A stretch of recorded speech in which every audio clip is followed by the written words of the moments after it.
I am Dr. Wanda Folba-Brown, Senior Fellow at the Brookings Institution and the Director of the Initiative of Non-State Armed Actors and the Africa Security Initiative. And I'm delighted that you can join us today for a conversation to explore the strengths and challenges of UN state building mission over the past 20 years, the opportunities and way forward as we are entering a new era of both geopolitics and UN state building mission potentially. The post-9/11 era featured not just a globalized effort against non-state armed actors, particularly jihadi ones, but also extensive and frequent UN state building missions that were part of or sometimes took alongside or on the heels of international interventions, often international military interventions, some of which were not under the sponsorship of the United Nations. The missions, the UN missions, often became the source of superior information about local actors and violence patterns. They became crucial mediating, negotiating, and state-building actors. The UN mission in Afghanistan is such an example. We are meeting today close to the one-year mark since the Taliban took over Afghanistan. The UNAMA mission there over many years, including over the past years, at the time led by Ambassador Deborah Lyons, who was the special representative of the Secretary General until very recently, did a heroic job in that context. Sometimes because UN state building missions were started precisely because their unique strengths and capabilities were recognized. Other times they were initiated because the principal planetary interveners did not want to be saddled with those state building and political responsibilities.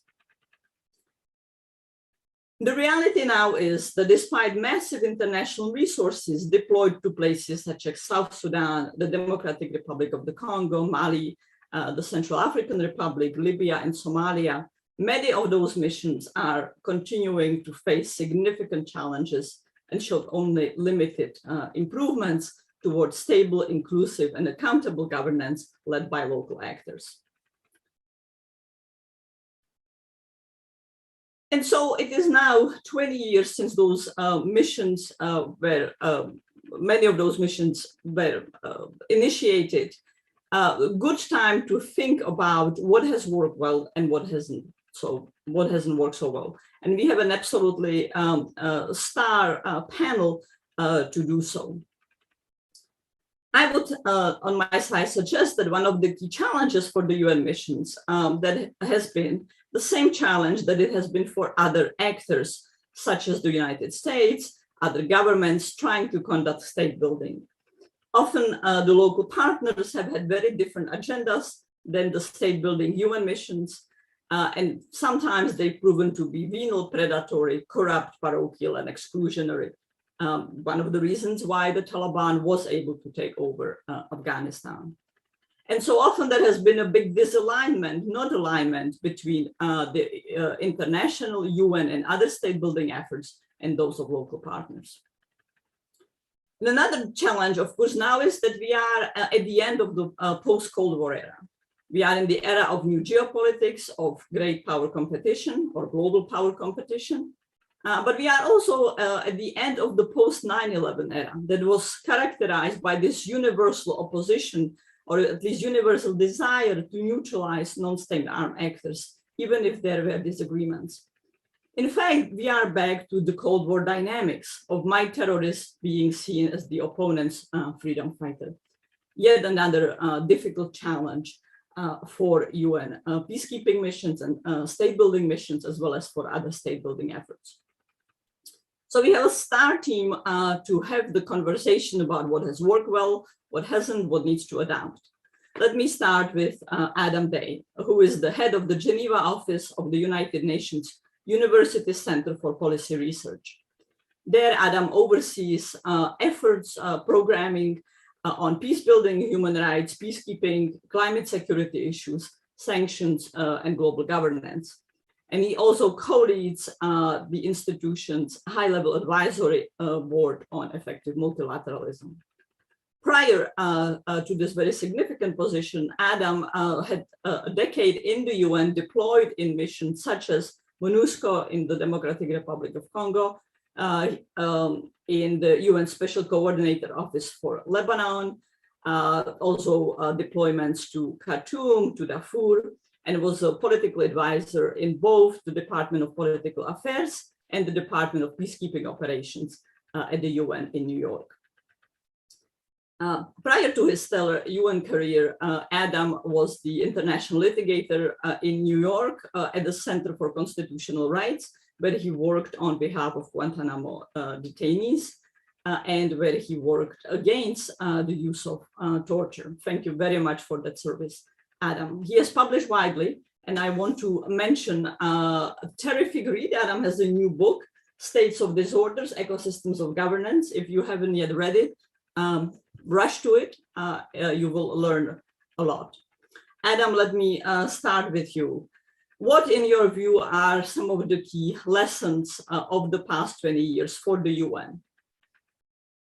Thanks so much, Vanda. That was a great introduction. I was trying to take notes while listening at the same time. And what a brilliant group to be joined by, a really amazing group. I'm looking forward to hearing from all of you.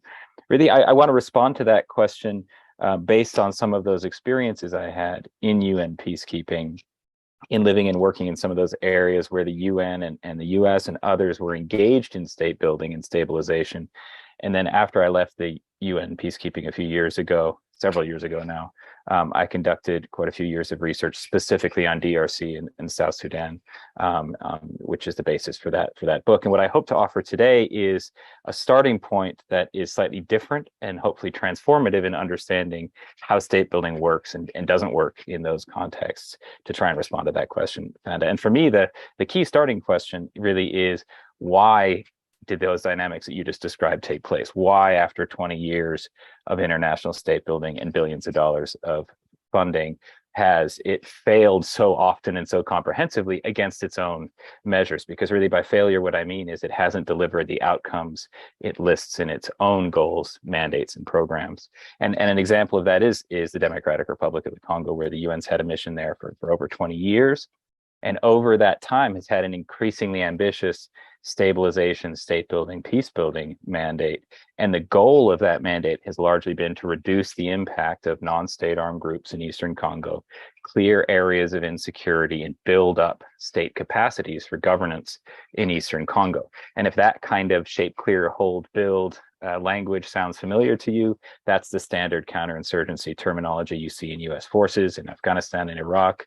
And the idea behind that is really this understanding of ungoverned spaces, this sense that there are places without state governance capacities, without police stations or courthouses, without the basic delivery of services by the state.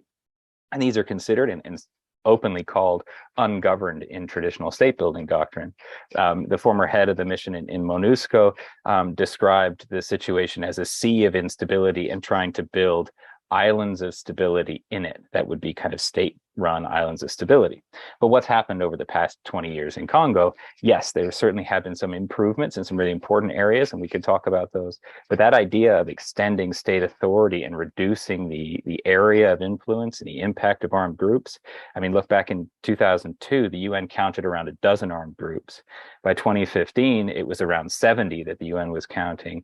And by around 2020 or 2021, there was over 100 that were counted, and very little measurable increase in the ability of state-led governance institutions in the East to counteract that or replace that, to use the kind of state building terminology.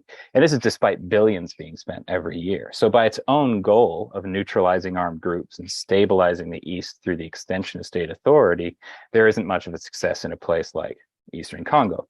And this isn't an isolated phenomenon. I was in South Sudan in 2011 during the party to celebrate the country's secession and creation of a new country. The World Bank called that a moment to do state building, quote, from scratch, thinking of South Sudan as kind of a tabula rasa, which is what Salva Kiir called it at the time.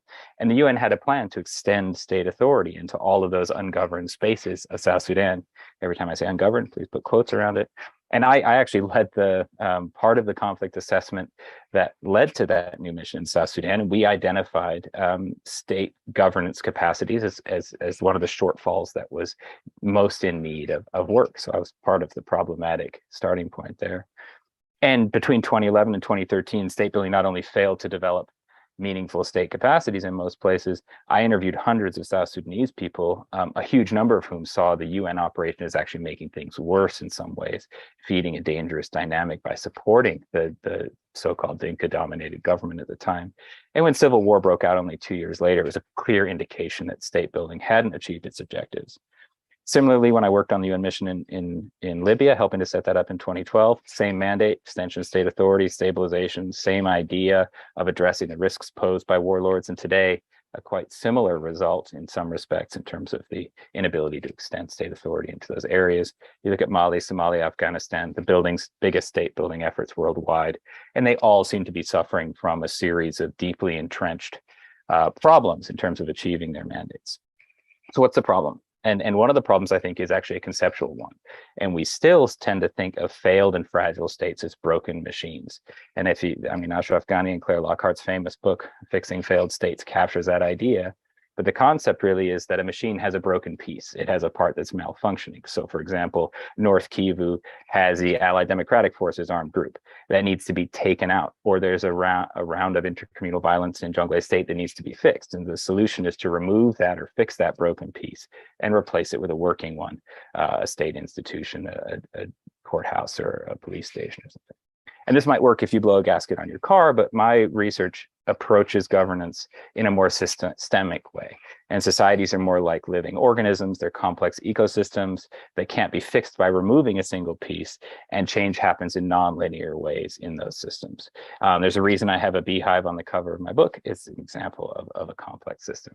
And I think that point about nonlinear change is really important. If you look at a UN planning document, the input in some of them is something like police training. The output is trained police and placement of those police in the field, and the outcome is improved stability.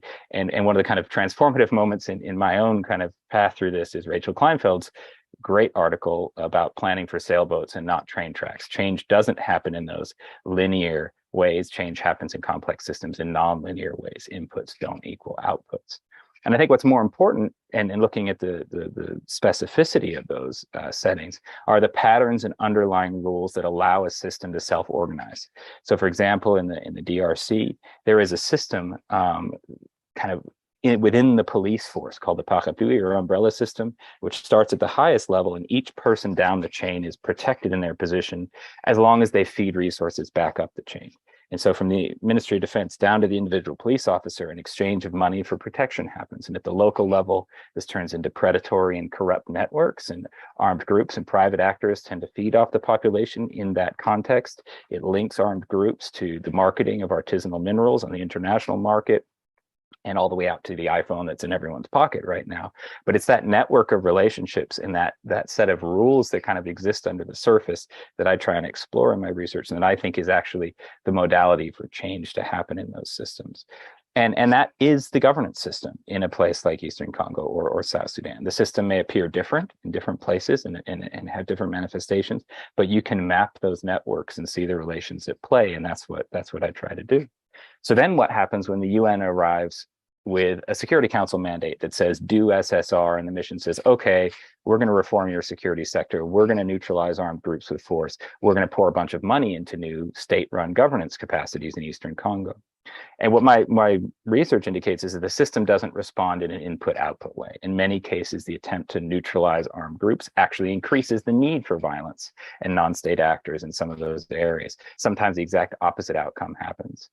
And so what tends to happen is what we call lack of political will, or corruption, or underfunding never really results in the outcome, is that you never really get to where you want to get, which is a stable state-run governance system. And so in South Sudan, for example, multi-billion-dollar efforts to improve the governance capacities in the South Sudanese police force, judiciary, and local governors seem to kind of dissolve into endlessly deferred plans and never actually resulted in increases in legitimate state capacity over that 2-year period. So if you look at traditional UN explanations for this, they tend to have 3 or 4. The first one they say is we didn't have enough money. If only we had more resources to put into this system, we could have changed it better. The second one, and I think you can see what my thinking is on that. The second one is lack of political will or corruption. If the leaders weren't so vested in their venal ways of governance, we could have solved this problem. The third way is we were too top down. If we'd only really understood the hyper local experiences of conflict, we could have solved it from the bottom up. And there's a kind of fourth one, which is if the UN wasn't so incompetent, we could have done it better. But that tends to be your basket of explanations. And I think my approach suggests a different focus.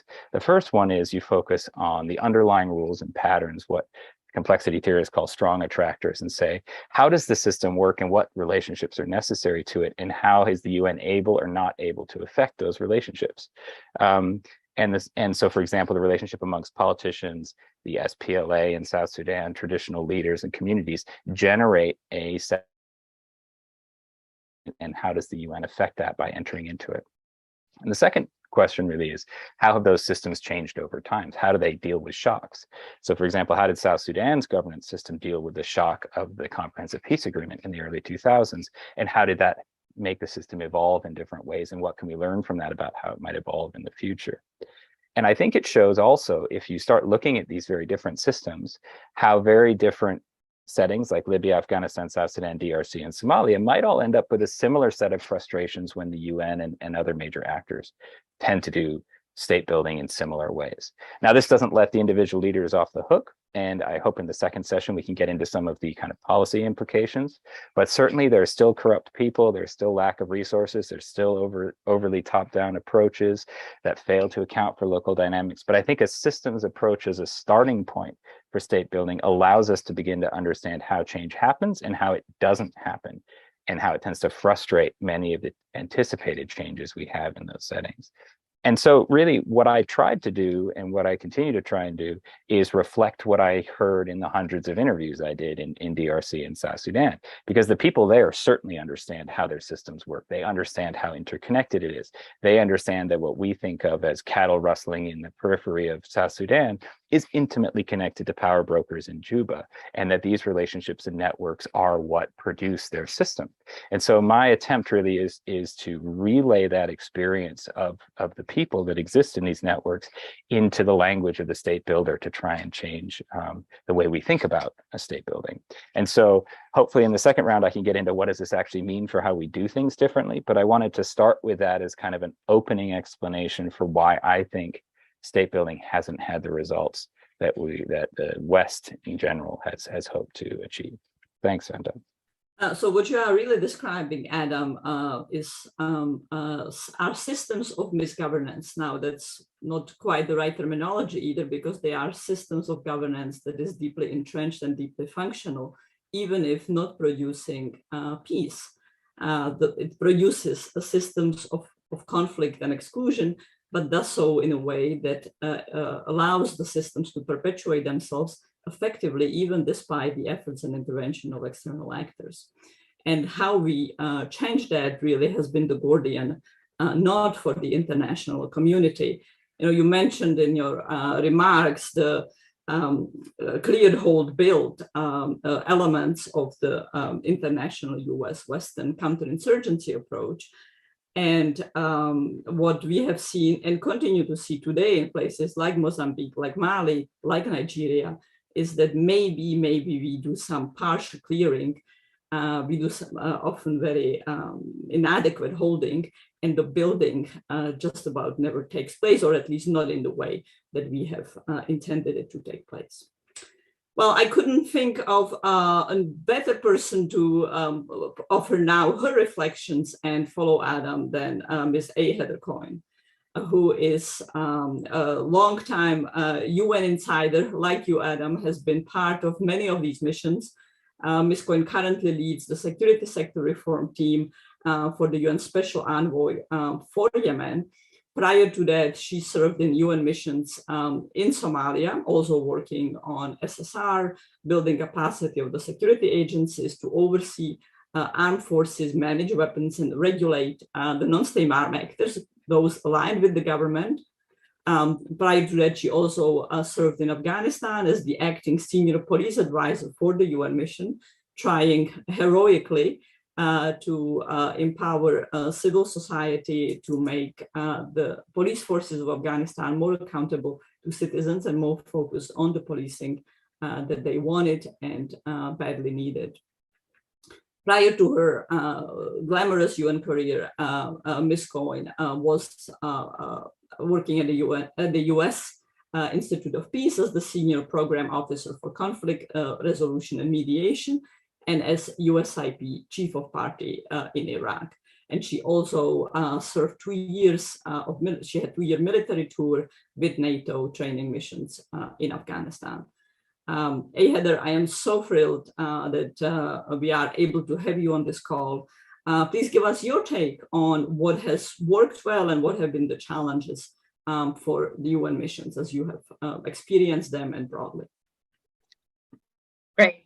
Well, Vanda, my experience in the UN state building is it's basically a dumbed down version of what Adams' complexity theory talks about, if it's not an oxymoron to simplify complexity theory.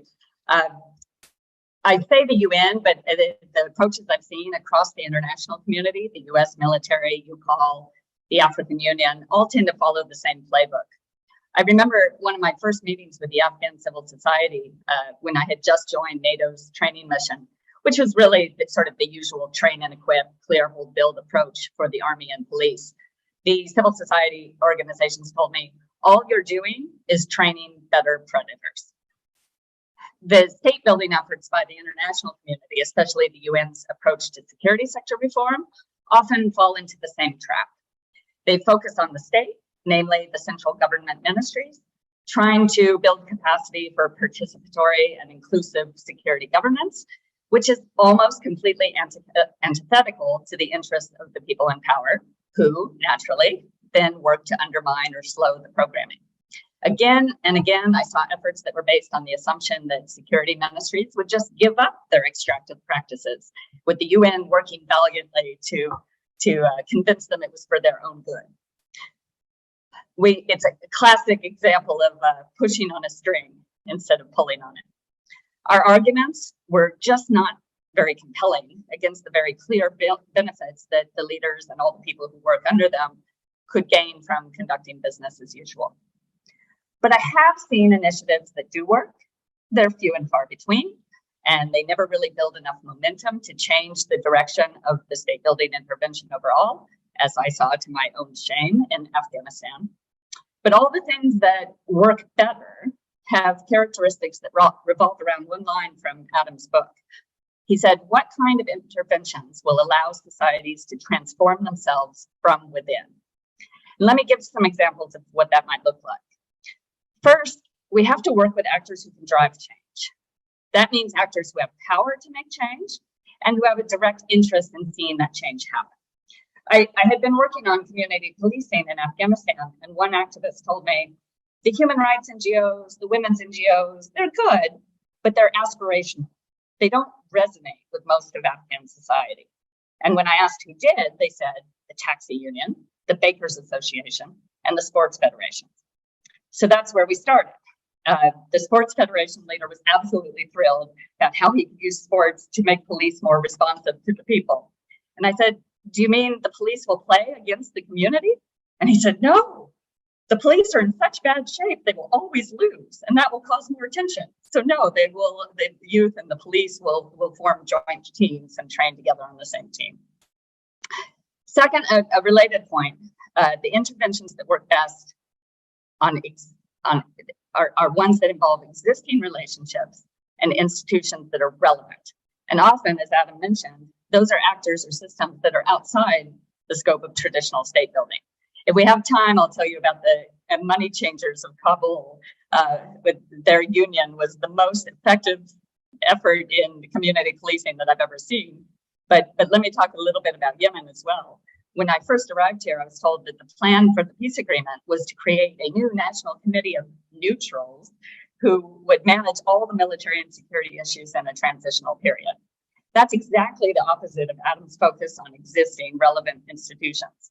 Not only was it overly fixated on the central government, but the plan was to sideline even the existing ministries in favor of a new clean slate that would somehow manage all the security forces without any basis in Yemeni law, any buy-in from the society, any relationships with power brokers, and not even any chairs. Do you know how long it takes the UN to buy chairs? It's really a very long time. So instead, our team looked for existing institutions, especially at the local level, who could take on the functions of implementing a ceasefire or peace agreement, and what we could do to help them do that. And what Yemenis told us was needed was to strengthen access for tribal mediators, local peace builders, and some municipal authorities to shape the implementation of a ceasefire, rather than investing all the power in a central authority. Those local organizations tend to focus on practical needs of communities and the fighters in the frontline areas. So exchanging prisoners and corpses, negotiating access to water infrastructure and electricity cut off by the fighting, or addressing delivery of emergency services through armed groups in places civilian agencies can't reach. A third principle in Adam's book refers to making relationships less violent without trying to dramatically change or replace them. That's especially relevant in the security sector, where armed forces are often the biggest threat to the people. So instead of train and equip, we're working under an accountability first approach, which builds on the relationships between security actors and communities that allow people to advocate for their own priorities and to use the leverage that they have to press for improved behavior of the security forces more effectively. A lot of that is offering opportunities for security forces to interact with the population in safe, non-extort you at the checkpoint environments, like that sports program, or helping the police deliver basic safety briefings to schools, knowledge that actually helps citizens deal with challenges on a daily basis. And a final entry point, just to mention here, is dialogues between communities and security actors so that communities can advocate for their own needs, like moving a checkpoint so the citizens can reach their workplaces or not storing weapons in schools, as well as helping security actors then respond to those demands. But let me stop here, and then maybe we can come back to this in the recommendation section to figure out what that means for trying to reform UN state building. Oh, thank you very much, Heather. You put on a lot of other additional thoughts, some that I would just highlight. Although you never used the term, you raised really the issues of militias, which have, of course, been a key feature of anti-terrorism, counterinsurgency effort for many decades, including after the 9/11 and the past 20 years.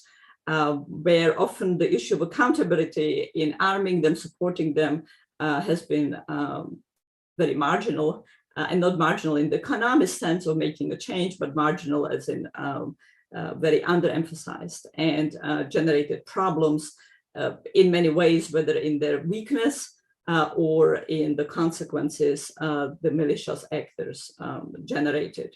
And this is, of course, all the more complicated now, but that we are returning to an era of many private security companies, even less accountable, like the Wagner Group. Of course, the Russian Wagner Group is not the only private security company. The US has had its very many problems with companies like Blackwater and Z, but very much a very significant factor today. The other point that I just want to put on the table as we all think and then move to the further conversation is, the prescription often is emphasize more civil society or focus on the actors who make change. And I love the Money Changers of Kabul example of being really creative.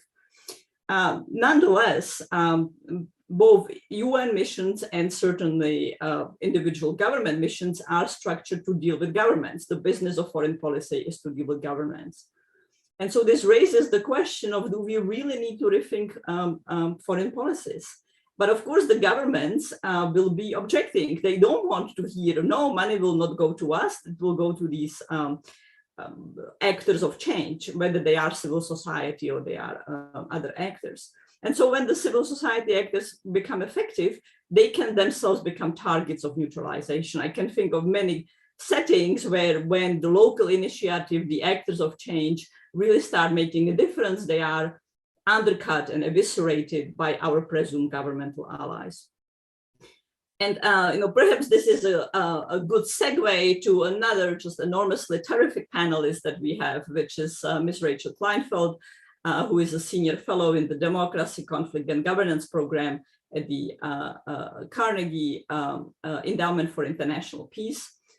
She has written extensively on troubled democracies facing problems such as polarized populations, violence, and corruption, but also written very extensively on issues of rule of law, security sector reform, conflict, and policing. Rachel has consulted for the US government and international organizations such as OECD, the World Bank, the European Union. She serves on the UN Security Sector Reforms Advisory Board, and she is also a fellow at the Halifax International Security Forum. Prior to Carnegie being very lucky to have Rachel, Rachel spent a decade co-founding and directing the Truman National Security Project that fosters a new generation of national security leaders and military veterans, a work for which the Time magazine recognized Rachel very appropriately at the time as one of the top 40 political leaders under 40. And between 2011 and 2014, she served on the Foreign Affairs Policy Board that advises the US Secretary of State at the time, Miss Secretary Hillary Clinton. Rachel is an author of many excellent pieces.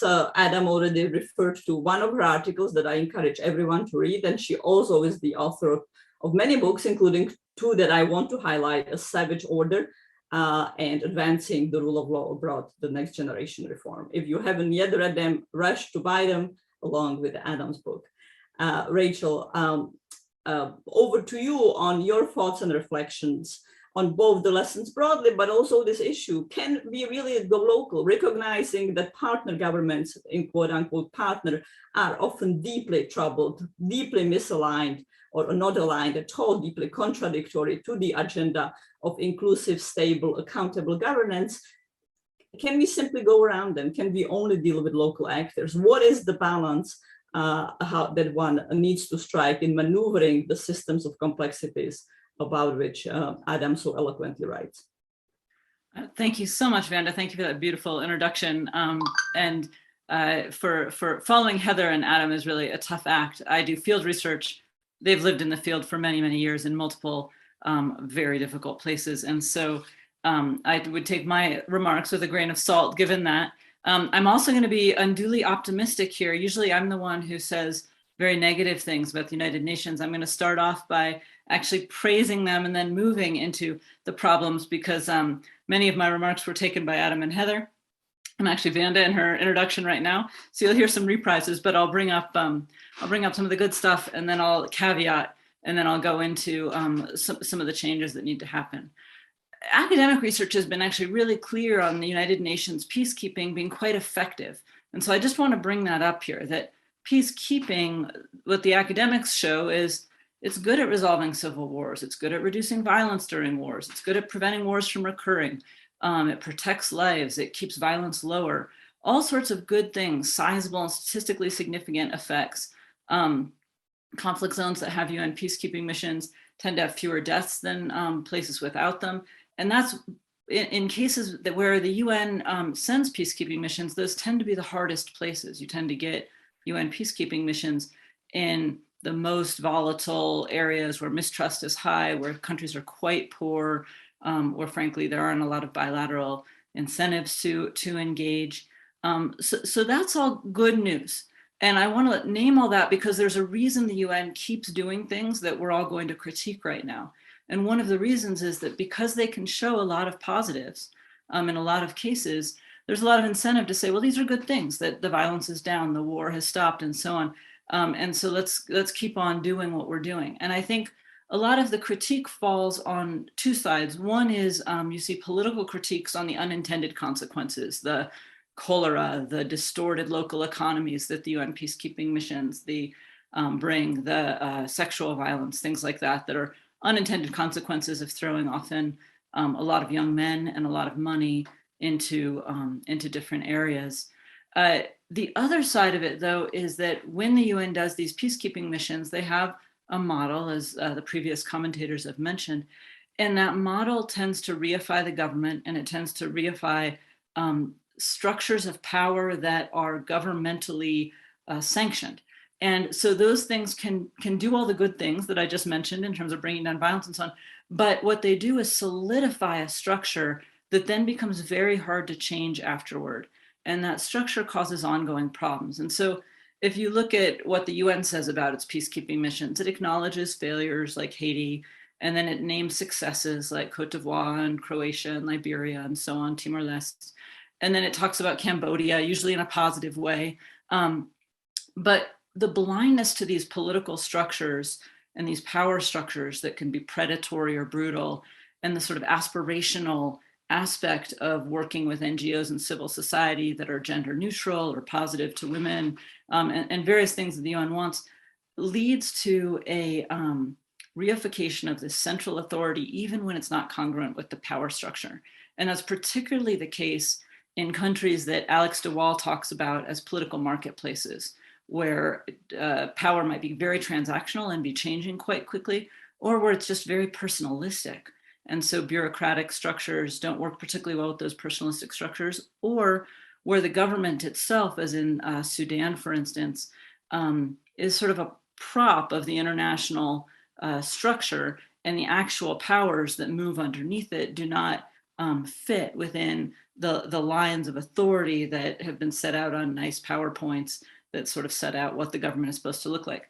In those cases, after bringing down violence or what have you, what the UN is doing by pouring money into these systems in a slow way that takes a long time to get chairs, as Heather has mentioned, and by working with certain actors and sidelining other actors, is that they build up the power of actors who either do not actually have power and therefore cannot continue without the backing of the United Nations, or they're building up the power of some actors in a world in which there are other actors still fighting for power.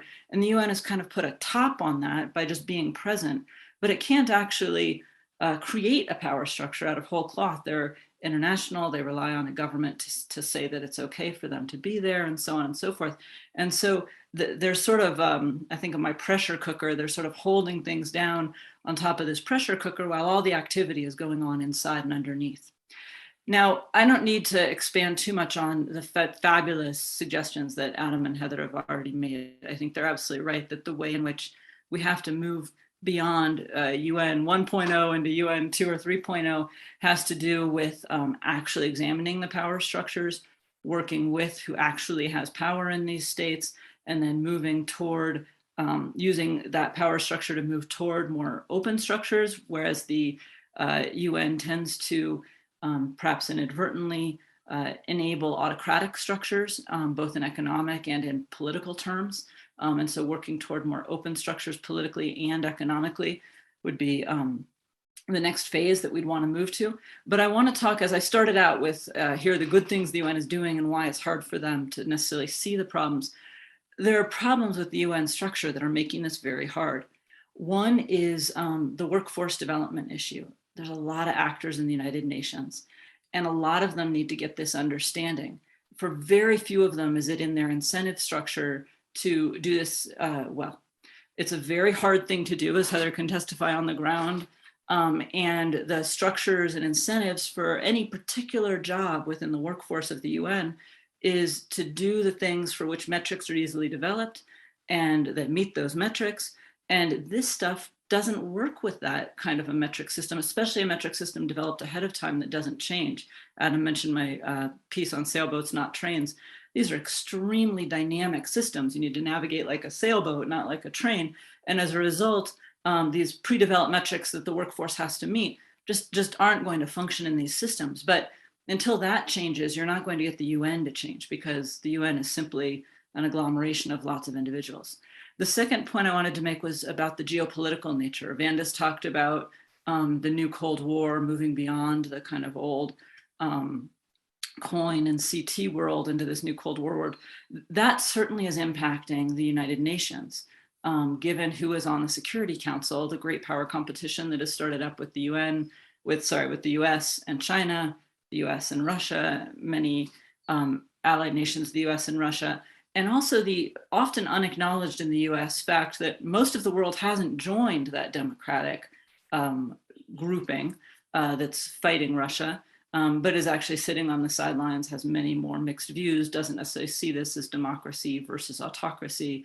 And so you have a large sort of rebirth of the non-aligned movement that plays a very significant role in the United Nations. Without acknowledging those dynamics, we can't really move into UN 2 or 3.0 because those are the power holders within the United Nations, ultimately, as the Security Council and all the other nations that make up the UN power structure. And they're not necessarily on board with moving toward a more democratic type of peacekeeping. Many of them are backsliding democracies themselves. The whole world is seeing backsliding democracy. And so if you're saying, well, the UN should be moving toward open economic structures and open political competition, and many countries have no interest in that whatsoever internally, you're going to see it hard to push that within the UN structure. And then the final issue is the issue that Adam and Heather have already touched on, so I won't emphasize it, but I just want to double down that in country, there's a reason that these long-term power structure issues get reified and that the hard issues get punted or get moved to the side. And it's because UN personnel are functioning in a world in which they have to have government sanction. And as long as they have to have government sanction, doing things that sideline the very government they're working under because it doesn't actually have power, or that sideline parts of that government in order to open up these power structures, is a very difficult enterprise. I'm not quite sure how you do that. I gave my first book talk on a savage order at DPKO, and when I got to the end of the book talk and I had to talk about what they should do, I realized I had no recommendations whatsoever, because when you started from the point of view of you have to work with the government and the government is the problem, and you have to open up the government, I just hadn't thought through what you do about that. And frankly, 4 years later, 5 years later, I still haven't come up with a lot of great ideas for what you do. And it's a fundamental challenge in the system. So I'll stop there. Oh, thank you very much, Heather. Thank you very much, Rachel. Rather, you have, one of the many fascinating points you made is something that I want to ask Richard, which is about the new geopolitics. What does this mean for functionality of authorizing UN missions and for making them effective, perhaps more effective, but at least effective on the ground? In picking people for a panel and thinking how to conceptualize a panel, when I know that I have three enormous stars, it's always an issue to come up with a closer who will be star in that same high caliber and quality. And I'm so terrifically grateful that Rachel Gowan has been able to join us and that he is now going to bring us to the end of the first round. And then we will much more briefly go into policy recommendations. Richard Gowan oversees the International Crisis Group's advocacy work at the United Nations, where he engages diplomats and UN officials in New York. And he is, without doubt, one of the leading voices on all matters UN. Richard has also worked at the European Council on Foreign Relations, the New York University Center on International Cooperation, and the Foreign Policy Center in London. He has taught at the School of International and Public Affairs at Columbia and at Stanford. He also has been a consultant for many of the organizations that we are speaking about, including the UN Department of Political Affairs, the UN Office of the Special Representative of the Secretary General on International Migration, as well as a plethora of other actors involved with international state building efforts, such as the UK Foreign and Commonwealth Office and the Finnish Ministry for Foreign Affairs and Global Affairs, Canada. Richard, new geopolitics, what does that mean for us? Well, thank you very much, Wanda, and it's an honor to be the equivalent of the reserve pitcher who is brought in the last innings of the baseball game to try and close things out. It's difficult for me to follow such a distinguished panel, but I'll share a few thoughts. The first thought was actually listening to all the presentations reminded me of one of my favorite poems, which is On Dover Beach by Matthew Arnold. And that's a poem about the loss of Christian faith in the 19th century. And Arnold talks about the long melancholy withdrawing roar of the Christian faith. And I think what we're hearing today is the melancholy, long withdrawing roar of faith in state building. Because as you said at the outset, this belief in state building, this sort of aspiration for state building really dates back to the first decade of this century. And to be quite honest, we've seen diplomats and UN officials gradually losing faith in this construct for pretty much a decade. It's worth keeping in mind that the Security Council last mandated new large-scale blue helmet missions in 2013 and 2014. Those were the missions to Mali and the Central African Republic. And while the Security Council has continued to renew the mandates for peace operations in places like South Sudan, it hasn't sent any new operations of that type to other countries suffering from civil wars or major insurgencies. And that suggests that members of the Security Council are increasingly mistrustful of what UN state building can achieve. Instead of these large-scale missions, we've seen the Security Council returning to experimenting with quite small, lightweight observer missions. There is, for example, a lightweight observer mission in Hodeidah in Yemen, overseeing a humanitarian agreement there. And in addition, the UN as a whole is shifting back to a focus on what humanitarian agencies can do. And whereas 10 to 15 years ago, it was the Department of Peacekeeping Operations that really set the agenda around conflict management in the UN, we now see the humanitarians and organizations like the World Food Programme increasingly setting the agenda for what the UN can do. And this is actually especially relevant and interesting in one case that we referred to at the beginning, which is Afghanistan. Because in Afghanistan, we're now in a situation where effectively we've given up on the 20 years of peace building that began in 2001 with the Taliban takeover of Kabul. But the UN humanitarians are still there. And actually, it's the World Food Programme and UNICEF and organizations like that, which are basically keeping Afghanistan alive. And what we've got in Afghanistan is the UN sustaining a state run by the Taliban that has overthrown all the state building work we tried to do. Largely for humanitarian reasons and also because no one wants to see a massive outflow of refugees from Afghanistan.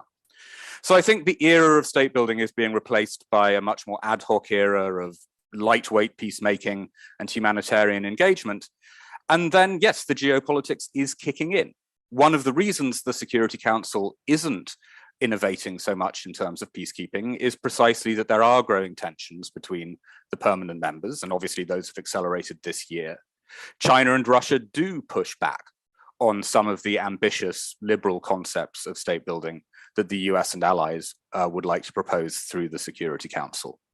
And outside the UN, we're also seeing these powers getting involved in proxy wars and deploying either their own personnel or deploying private military companies, often into many of the places where the UN already has a presence. So the Wagner Group, which you referred to, is present in Libya, is present in Mali, and it's present in the Central African Republic. And certainly what we're seeing in Mali at the moment right now is that the Malian government, relying more and more on Russian mercenary support, is becoming increasingly aggressive and negative towards the UN presence. So a lot of these geopolitical tensions are playing out in a very pointed way and very direct way in places where the UN is deployed. I also think it's worth touching on one other, perhaps more positive development of the international crisis management scene, which is that we're seeing a shift in interest from UN large-scale operations to operations run by the African Union and other regional organizations. There's a big focus in the UN on what can be done to support regional peace operations. And it may be that the future of stabilization and state building lies not with blue helmet operations, but with green helmet operations of the type that is already deployed in Somalia and is being discussed now in the context of the Sahel as an alternative to the UN operation in Mali. So what's the big picture? The big picture is a mess. And the mess is likely to get messier in a period of increasingly fragmented geopolitics. But I think that the sort of 2001 to 2011 period of aspirational state building is probably now a historical artifact. And a lot of what we're looking at is really the leftovers of an earlier and perhaps more hopeful era. Well, in many ways, Richard, those are not surprising comments, but they are still very sobering. And even though I, in my opening remark, made some similar points, I want to emphasize to all of us, not just all of us on the panel today, but our audience, that despite your very poetic description of the loss of faith in state building, we should be mindful that the aspirations and objectives of state building remain enormously valid. They are about people having greater accountability of their governments or non-state armed actors who rule them. They are about people having greater inclusion in the politics and economies of the countries where they have to live in, about having decent and improving life, about being subject to less violence, to less severe human rights abuses.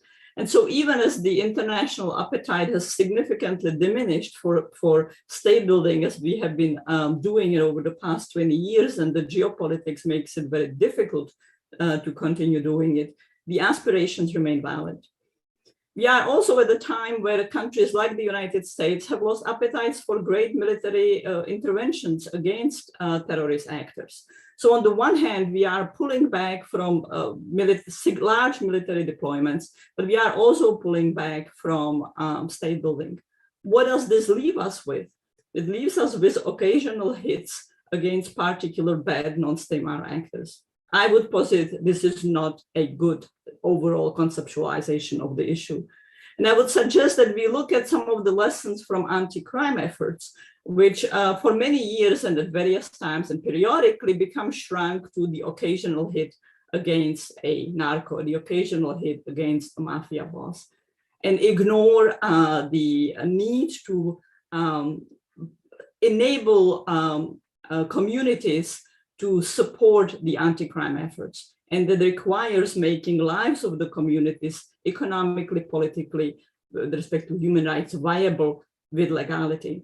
So this perhaps is a transition now to hearing from all four of you, your key thoughts of, given the challenges, given the new geopolitics, given the lessons that you all outlined in such a very eloquent way, what are some of the key actions points? What are some of the policy recommendations in about 4 minutes, please, so we can go to also questions from audience in how to do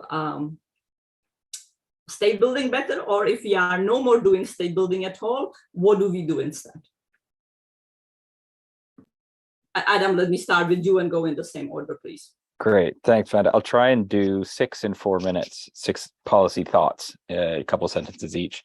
The first one comes from one of my favorite words doing this research, which is thixotropia, which has to do with substances that get less viscous when they're shaken up and then harden when they calm down. And I think we tend to assume that these moments of immediate post-conflict are the right time to try and set new things in place and to create a new elite bargain or a new national power sharing arrangement. And some of my research indicated that these moments of immediate post-conflict flux are often the moments when the strong attractors and the rules governing those systems actually exert themselves most strongly. And so there may be some thought to be given about the timing of interventions rather than trying to change course in a storm or right after it, when societies may feel those strong attractors, maybe focus on addressing those issues in a different moment. And I actually think Rachel's book, Savage Order, talks about the kind of downward trajectory of middle-income countries not in conflict and offers a lot of really interesting ways to transform those ones. So just buy Rachel's book, and that has all of the policy implications I want. The second one is this point I kind of hinted at, which is to reimagine the local. And it's kind of the converse of Rachel's point about reifying the government and the state. We also tend to reify the local and romanticize it and think it has all the answers. It's this kind of idyllic village where conflict can be understood, which I think is actually a very colonial attitude. And much of what I hear is kind of reminiscent of the British Mandate period when I hear about kind of the local turn and things like that. Systems don't have a local in that sense. The local is a node, a meeting of relationships, and a point where different actors come together. And so for me, a very concrete change we could make is within the UN to get rid of civil affairs and political affairs as a distinction. Civil affairs deals with local, political affairs deals with national. Get rid of that and work to map networks and their interconnectedness. What Rachel calls mapping political structures, I think would be a much more interesting starting point for this. The third is also to revisit resilience. We tend to think of it as a normatively positive word. UNDP kind of organizes its work around resilience. My research shows that systems of governance like those in the DRC and South Sudan are extraordinarily resilient, and they're capable of dealing with massive shocks, including the shock of state building, without changing their underlying rules. And we may need to think more about how to work with the grain of those systems rather than to transform them right away, and to gradually shift underlying rules and patterns rather than to try and push them towards some sort of Western understanding of peaceful resilience, which tends to be behind things. The fourth is agency. We tend to blame a lot of the fault on a lack of political will. We talk about Kiir and Machar kind of failing South Sudan, and Kabila being at fault in Congo. And yes, those are culpable actors, but the systems around them constrain them and shape their decisions more than we tend to know. And I think by mapping the system, you can see how Kiir's attempt to appoint a multi-ethnic cabinet in South Sudan actually was, I think, a fairly good faith effort to change things, and the system really worked hard against it, similarly with many of Kabila's reforms. So I think to reframe the issue of political will and think more about what complex systems people would call the phase space for system change. So what's the range of potential change in this system in this given time period would be a better starting point than to think about political will. Almost finally, I do think that this idea of having what John Paul Lederach calls a moral imagination and a willingness to let people tell their own stories about their societies and not to try and fit them into a log frame would be very useful. Having that humility to have the long, slow change.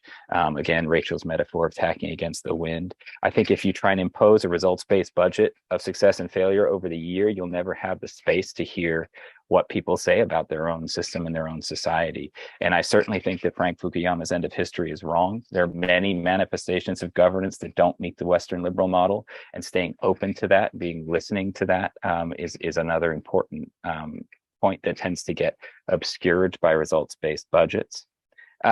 And then I think Rachel did a great list of activities that can have an impact. And I found in my own research significant impact in unanticipated areas, like quiet work on rule of law in South Sudan, support to mobile courts in Eastern DRC, surprisingly strong impact of political advice by mediators like Haile Menkerios and others.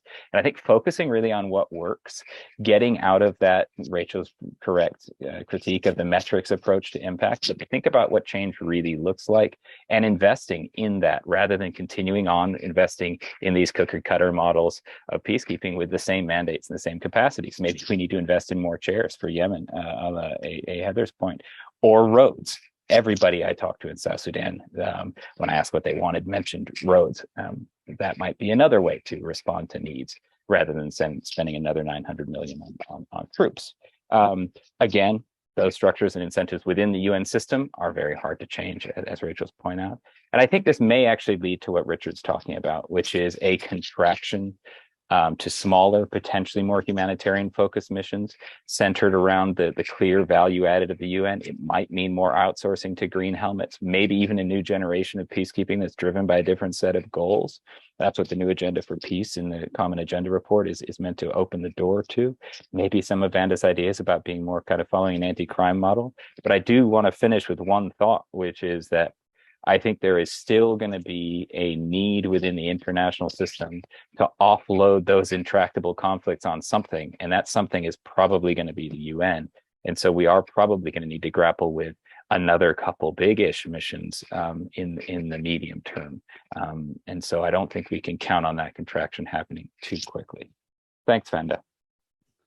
Heather, over to you. One other addition I would make here, which is, let me reiterate again how superior the UN has been often in really understanding local systems. So, Heather is very eloquent that we need more political mapping, but let's also do comparison with how countries like the United States or actors like NATO have done it, and the level of UN presence, really UN pulse on the ground, UN understanding of the mission, of the situation has in many of these missions often been vastly ahead of even actors with very superior signal intelligence. Heather, over to you, please. Well, Wanda, that may say something about the level that the other international interventions work at, rather than the high quality that we're bringing to it. But I'll take the compliment as intended. I wanted to start by echoing Adam's call for humility. It's funny that you both mentioned the anti-crime efforts, because I think my first recommendation is always to make everybody who goes into these interventions first watch The Wire, the miniseries about counter-drug in Baltimore. And if anything captures complexity, it is that show.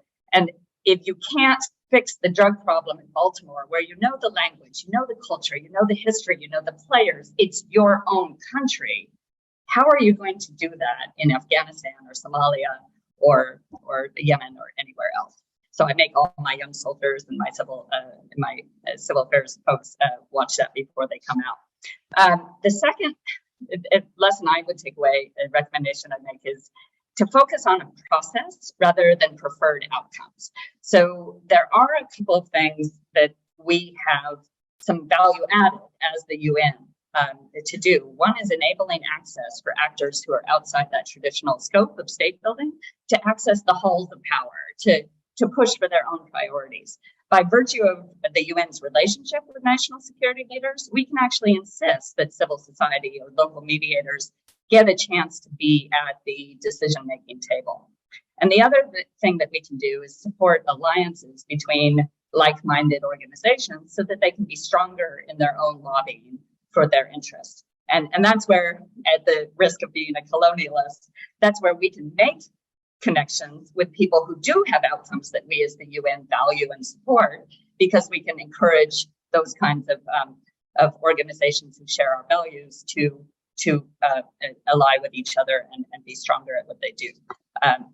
Then the third point I'd like to make is just that there are new guidelines on SSR that the UN has just issued that really do try to internalize some of these lessons. But as Rachel explained, there are some really hard obstacles for inculcating them into the field missions. And I think that's still going to be an uphill battle. It sometimes feels like being a little bit of a loose cannon when you are advocating for some of these things. So I really appreciate all the moral support and therapy that I've gotten from this session. Over for me. Rachel, please. Sure. Well, first, I want to just set the stage a little bit, because we've lived through a bit of a hiatus from history for the last couple decades, and history has come back with a roar. And I think it's worth just setting the stage for the UN. Within that, democracy is declining quite significantly, and we've got different isms fighting again, not just China's more autocratic development model versus the United States, but people underestimate, I think, Russia's model to the world. This sort of traditional hierarchical white male Christian model is very attractive within a lot of countries.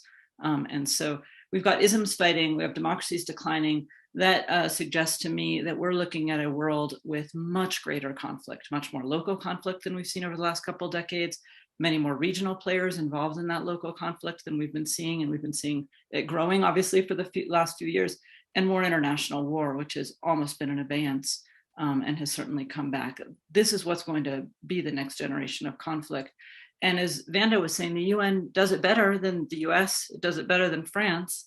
And that's, maybe not saying much, but it really does put the onus on us to help the UN get it still better, because it's going to get worse. And this is the best we've got.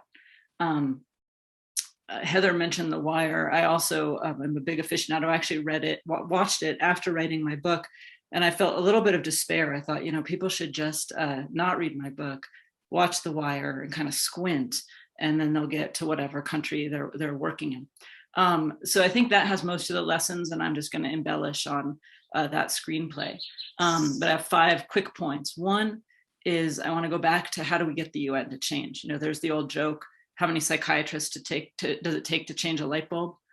one, but the light bulb has to want to change. That is the situation of the UN. It has to want to change to do these kind of big changes we're suggesting. It does not currently want to change, but there are some reasons it might. The US is still not paying its full arrears. Those arrears got really large under Trump. China is walking toward paying more.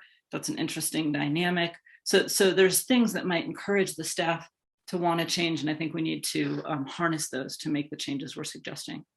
In terms of things it can do outwardly, Heather mentioned the new Secretary General's report on UNSSR.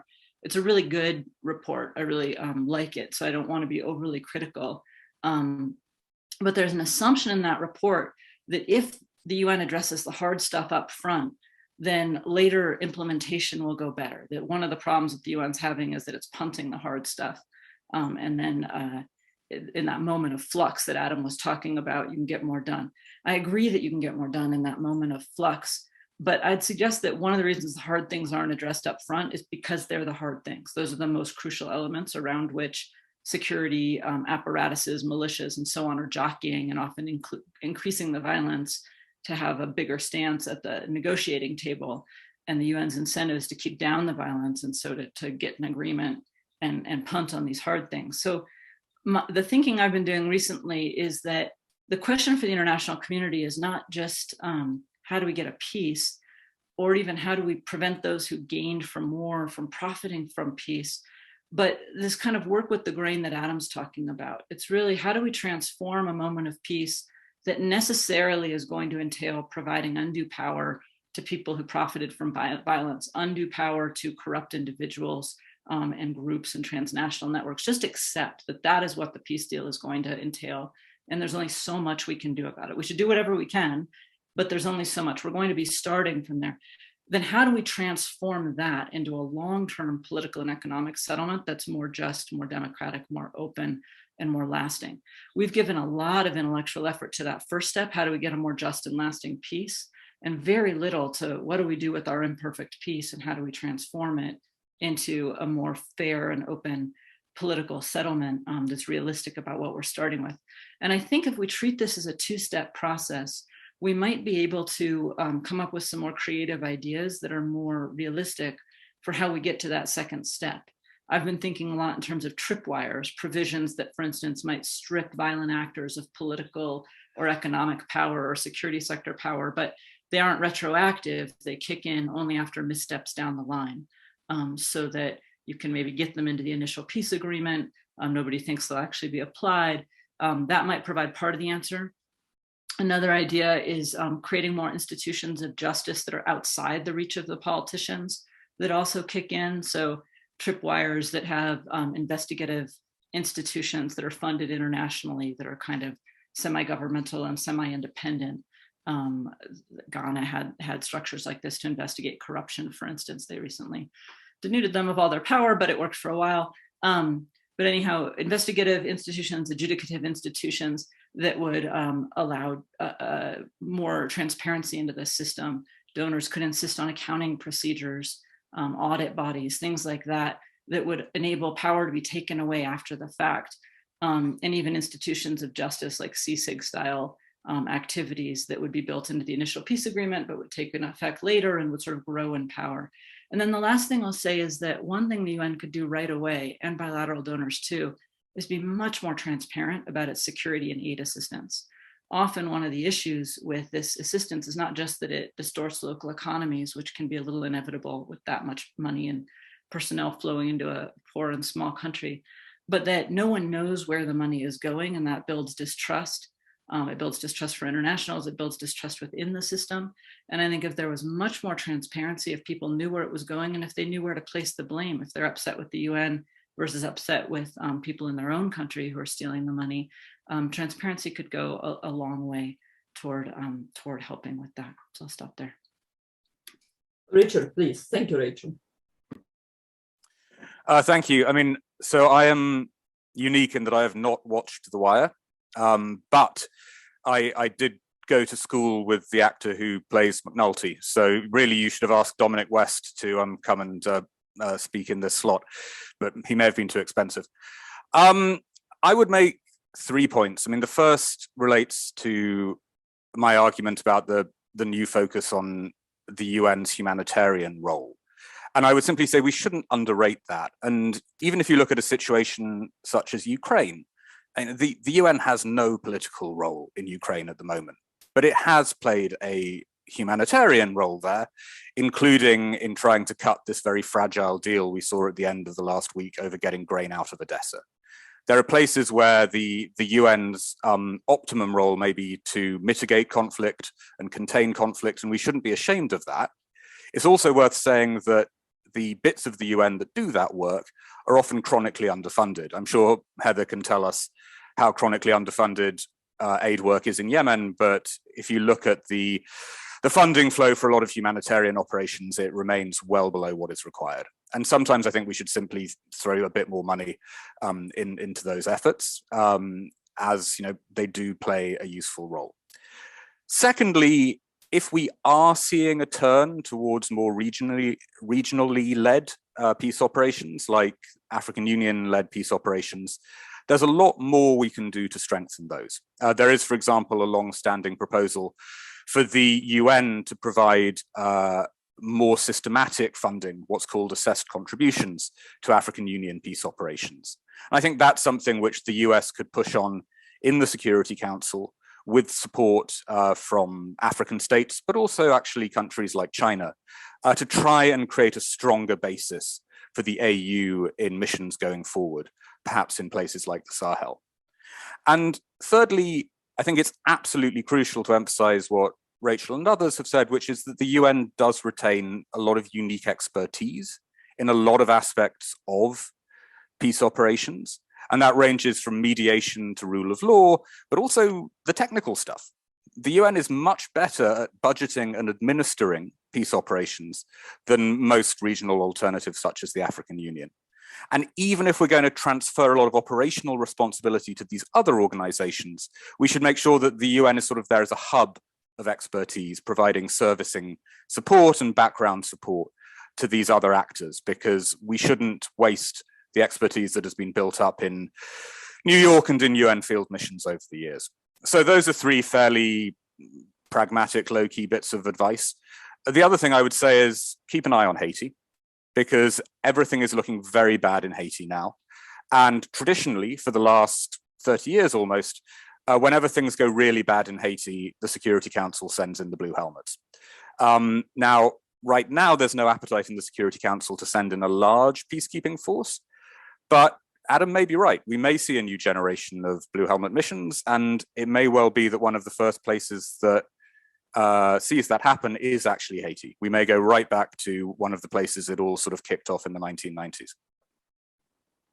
I would also add here that even as the West is losing appetite for state building, certainly in the way that it has been conducted, and perhaps for UN state building missions as part of the loss of appetite for state building, China and Russia are moving into the conflict space. Russia, with actors like Wagner Group, simply promising that they will be more brutal than anyone else and will support whoever is in power, will act as the Praetorian Guard for governments in power. And China, both in its support for partner governments, as well as promises that its economic engagement will strengthen those quote-unquote partner governments. But also, we have just seen China's first ever international outside of Asia mediation conference in the Horn of Africa. So we might not have appetite, but others are moving in. We have 15 minutes at this point to take some questions from the audience. We received very many questions, and they are excellent questions.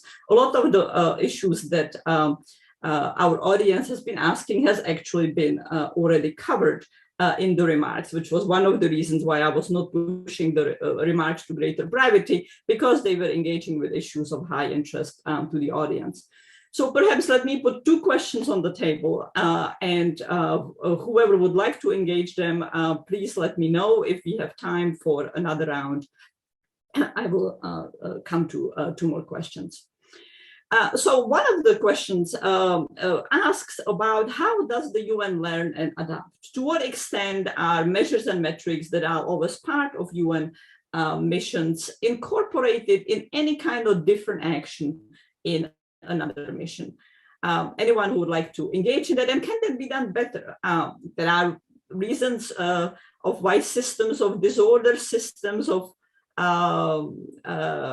certain behavior, systems of problems exist. They might perhaps also exist in the UN. And the second question I would like to put right now is a fundamental issue for all UN state building missions, but has been also for all US state building missions. How do we get out? How do we get out when the governments don't want us to get out? When they are very comfortable with the international, whether UN or the US or NATO, suppressing conflict to just the level that allows their parochial interests to persist, and are very happy that they do not have to take on the key elements of what has been conceptualized as being a government, such as preventing violence by other actors. So Adam, please. Those are great questions. I'll try and take a stab at both of them, but I know others have different perspectives. The first one on how the UN grows and adapts is one that we we're a think tank that tries to help the UN grow and adapt. So it's what we're trying to do all the time. And it's really difficult. And I think in the peacekeeping context, there are a few ways. One is it's often easy to underestimate how few people are actually involved in setting mandates for peacekeeping missions. And it's often the same group of P3, P5 members who sit around writing the mandates of these different missions over years, and they gradually learn across them. And often it's a process of, a mission in Mali has an initiative that tries to track the role of criminal networks in driving armed groups. And then the people that wrote that mandate realize they can do the same mandate in Congo. And so there's a bit of learning at that level.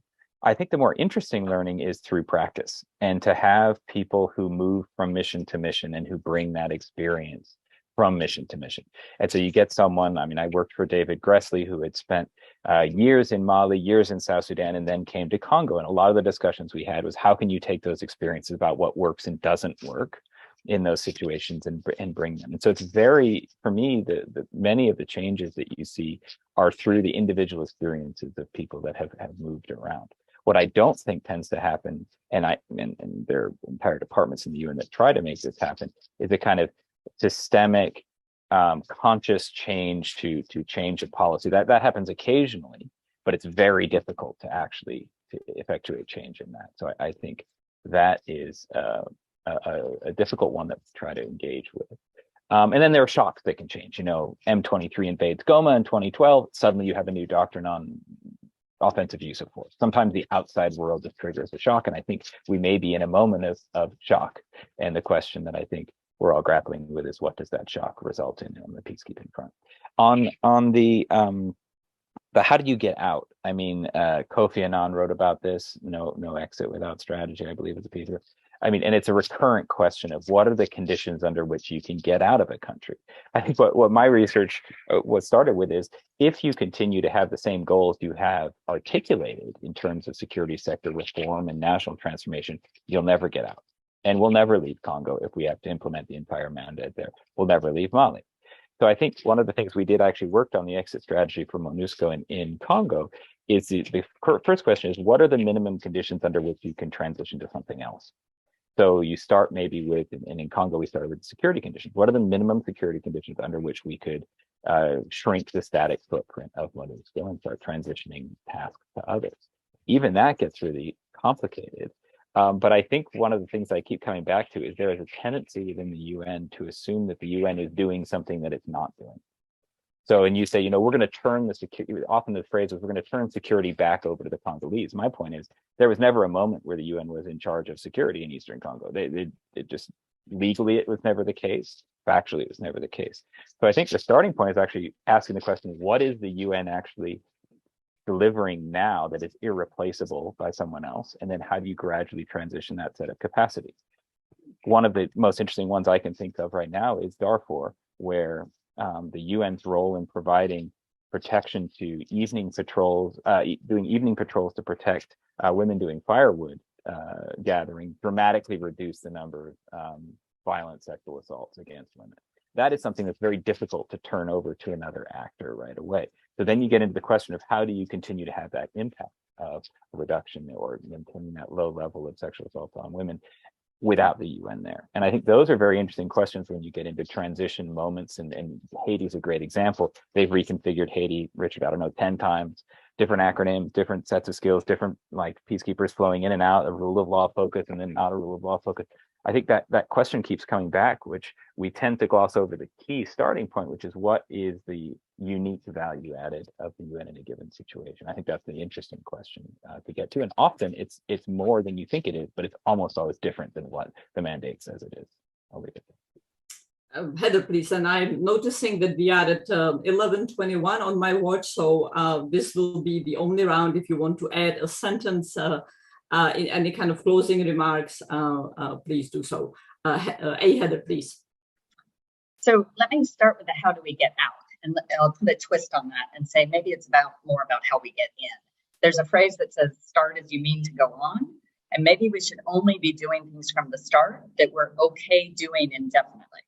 And we don't take on a lot of the pieces that make it impossible for us to ever get out because the actors get dependent on that. And things would break very badly if we withdrew, as we've seen. So that sort of gets back to some of the recommendations I made on doing process over outcomes and catalyzing relationships that are more productive between local actors as opposed to us taking on some of those responsibilities.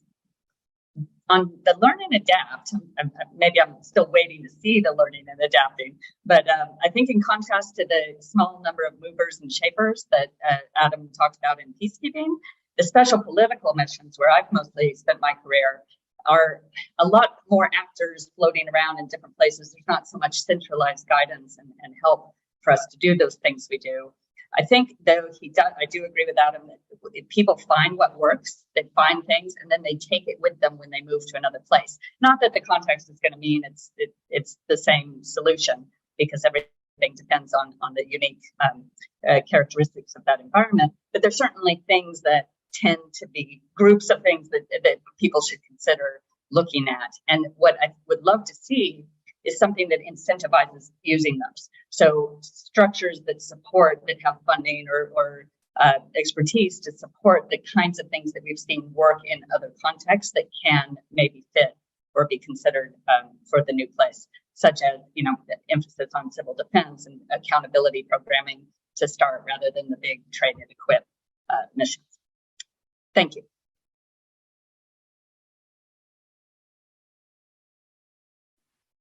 Richard, would you like to, I can say a word or two. I'm not going to speak to the learning and adapting because the other three panelists know much more than me. But in terms of getting in and getting out, I think there's two ways to look at this. One is, as Heather was saying, only go in doing the things that will enable you to get out. Don't take on core functions that you can't get out of.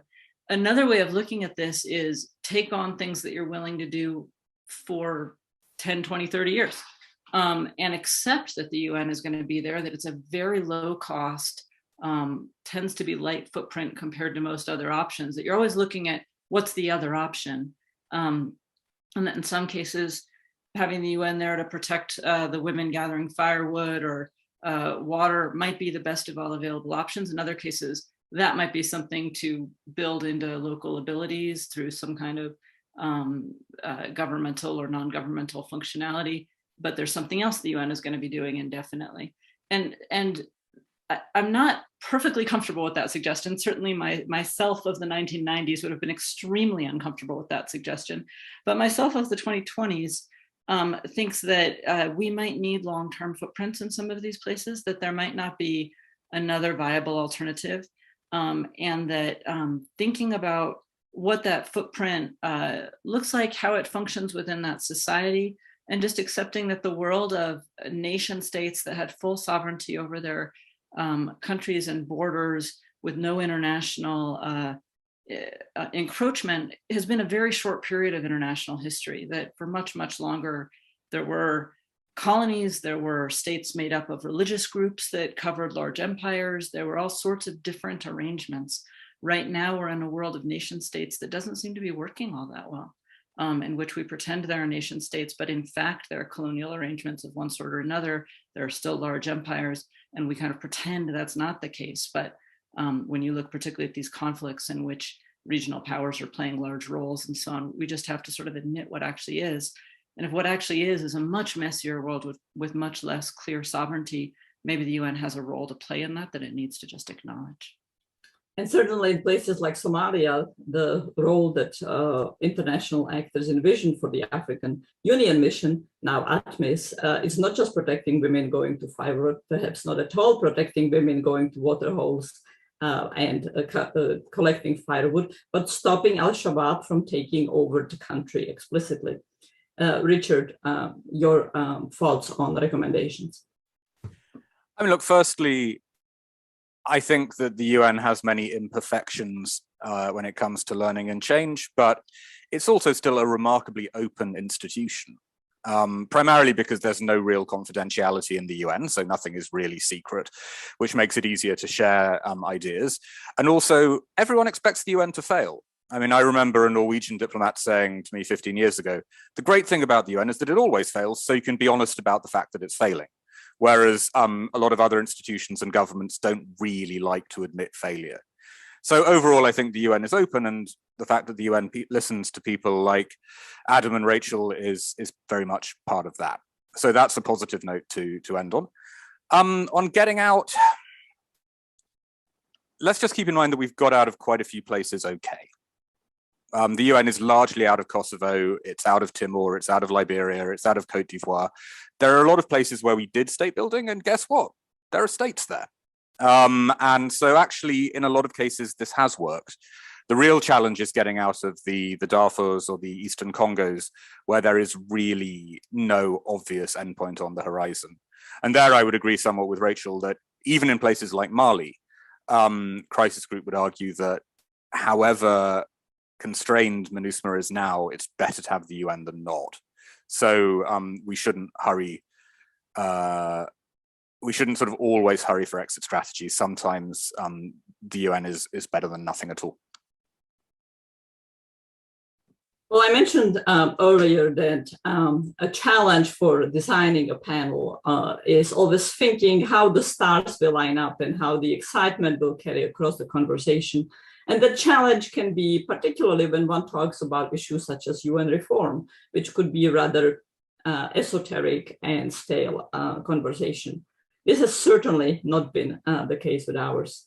I am enormously grateful to our speakers and the tremendous amount of insight, punchy lines, poetry, and real deep thinking and knowledge from the field that they brought to the conversation of how UN state building missions have fared and how they are evolving, what kind of constraints, opportunities they face, and the way forward. We heard analysis of systems of disorders that are self-perpetuating and resilient that Adam so powerfully writes about in his new book, States of Disorder. We heard about how change is non-linear, as Rachel has written about in her work. We heard from Heather, as well as many others, about the over-focus on governments and power elites that are not aligned with the agenda of stabilizing, of getting a way out of conflict, stabilizing the situations, and making governance more accountable and more inclusive. But also about the challenges from Rachel, about simply going local, something that Adam also spoke about, or simply relying on civil society actors. These agents of change are very important, but they can be co-opted into the system and or they can be neutralized by the systems. So the limits of simply saying we'll only do with civil society or with non-state armed actors does not seem like a viable solution.